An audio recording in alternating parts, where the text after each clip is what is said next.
Bom dia, Paula. Bom dia a você de todo o Brasil, de fora do Brasil. Agora são 9h20. Vamos começar o dia bem informados aqui na TV Canção Nova. Entre os destaques desta edição, notícias do Papa e do Vaticano. Vamos verificar quais são as atualizações relacionadas ao coronavírus no Brasil e no mundo e também tirar suas dúvidas a respeito dessa doença. E fique atento, começa hoje o prazo para entregar a declaração do Imposto de Renda 2020. Essas e outras notícias você confere a partir de agora.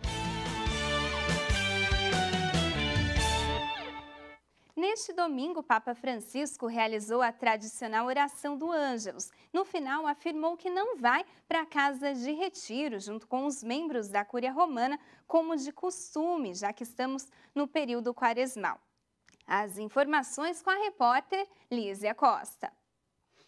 Bom dia, Danusa. Bom dia a todos. O Papa Francisco pediu que os fiéis rezassem pelos cardeais, os membros da Cúria Romana, que seguiram ontem para a Casa de Retiro, na região de Aritia, onde fazem a semana de exercícios espirituais do início da Quaresma.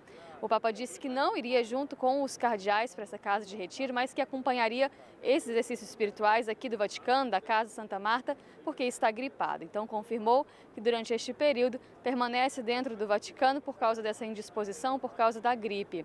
Desde quinta-feira passada, o Papa tem cancelado algumas atividades públicas, encontros maiores e mantido só a missa na Casa Santa Marta, também alguns encontros privados, sempre na Casa Santa Marta, por causa de uma indisposição, por causa dessa gripe. E durante o apelo também no Ângelus, ele rezou por todas as pessoas que nos últimos tempos têm precisado ainda mais fugir das guerras. Ele disse que entristece o coração ao ver que tem aumentado o número de pessoas que precisam fugir das guerras e pediu oração por todas essas. De Roma, Lízia Costa para o Canção Nova Notícias, edição da manhã. Muito obrigada, Lízia. E a seguir, vamos falar sobre dúvidas e dar respostas de como agir diante do coronavírus. Agora você fica com imagens ao vivo da capital paulista. Friozinho por aqui. A máxima hoje é de 23 e a mínima de 17 graus. A gente volta já.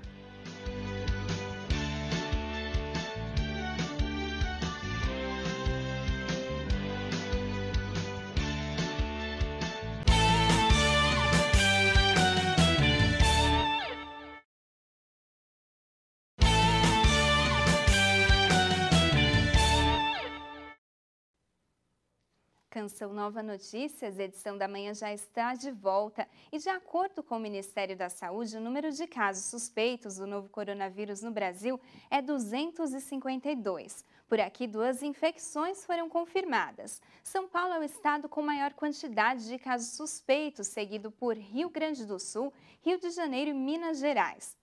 Em todo o mundo, há 85.403 infecções pelo Covid-19 confirmadas. 2.924 pessoas morreram, a maior parte na China. E apesar de toda a preocupação no continente europeu, em Portugal nenhum caso foi registrado. Contudo, o país adota uma vírus. Já houve suspeita e várias pessoas ainda estão em quarentena, mas nenhum registro oficializado da doença em Portugal. O país vizinho, a Espanha, já tem um número significativo de infectados.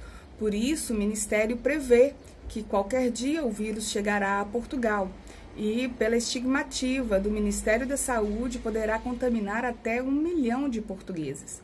Por isso, o alerta de conscientização da população de tomar cuidados preventivos é enorme nos meios de comunicação e principalmente nos centros de saúde espalhados pelo país.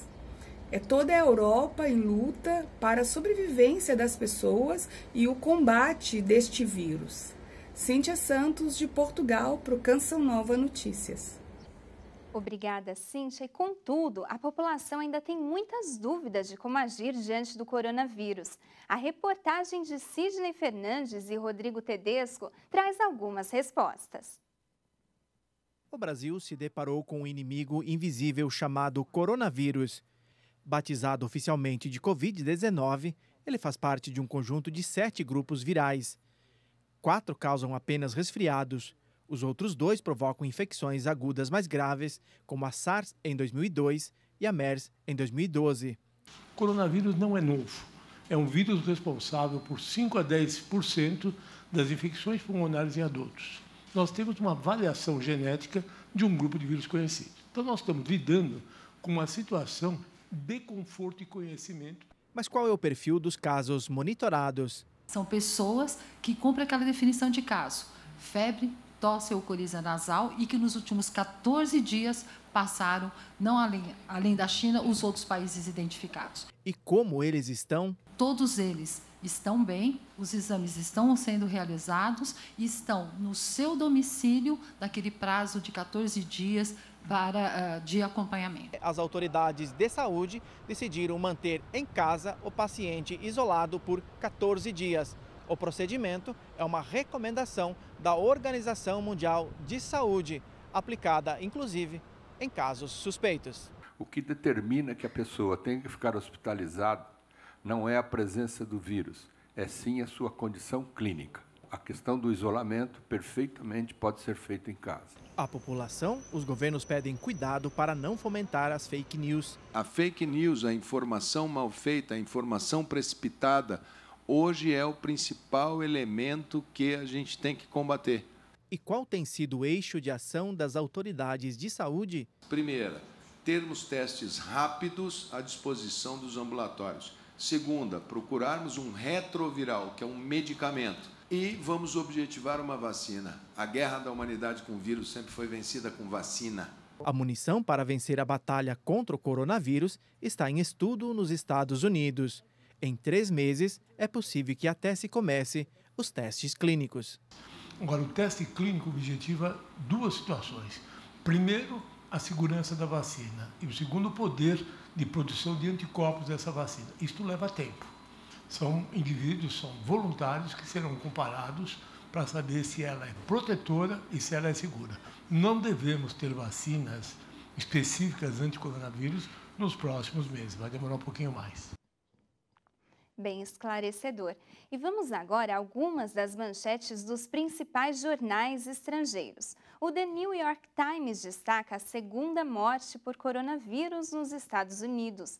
Autoridades veem crescentes indicações de que o vírus se espalha sem ser detectado há semanas. O destaque do espanhol El País é o impacto da doença sobre as eleições em Israel. A manchete diz: abstenção por medo do coronavírus. Ameaça as eleições de hoje em Israel. Eleitores sujeitos a isolamento devem votar com máscara e luvas em tendas. E a seguir, começa hoje o prazo para entregar a declaração do imposto de renda. A gente vai para um breve intervalo e volta já.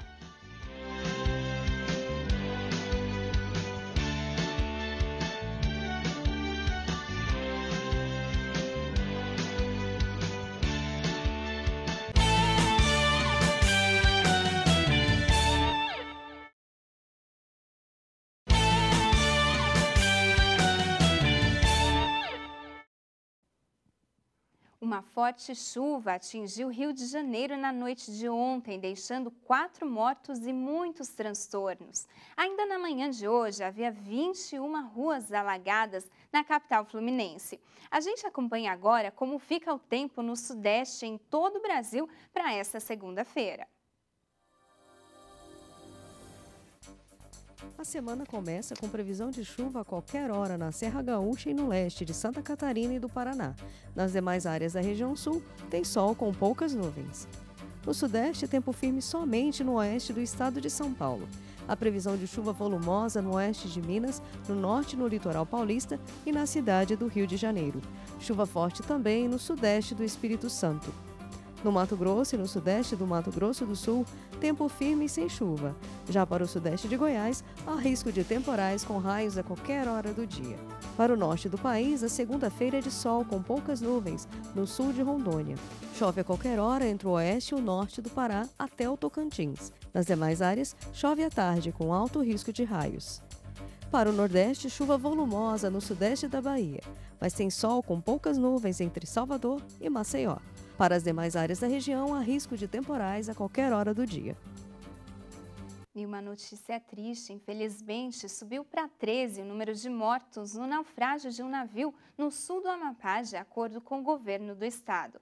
Outras 46 pessoas foram resgatadas e as buscas seguem em andamento. A embarcação, que naufragou na noite de sábado, tinha 67 pessoas. E começou às 8 horas de hoje a temporada de entrega da declaração do Imposto de Renda 2020, com base no ano de 2019. O prazo vai até o dia 30 de abril, mas os contribuintes que enviarem a declaração no início do prazo, sem erros ou omissões inconsistências, receberão mais cedo as restituições do imposto de renda, se tiverem direito a ela. Idosos, portadores de doença grave e deficientes físicos ou mentais têm prioridade. A multa para o contribuinte que não fizer a declaração ou entregá-la fora do prazo será de, no mínimo, R$ 165,74. O valor máximo será correspondente a 20% do imposto devido. O Canção Nova Notícias fica então por aqui. Outras informações você confere no noticias.cançãonova.com ou no Canção Nova Notícias, edição da noite às 6h45. Você fica agora na companhia de Renata Vasconcelos no programa Manhã Viva. Um bom e abençoado dia para todo mundo e para você também, Renata.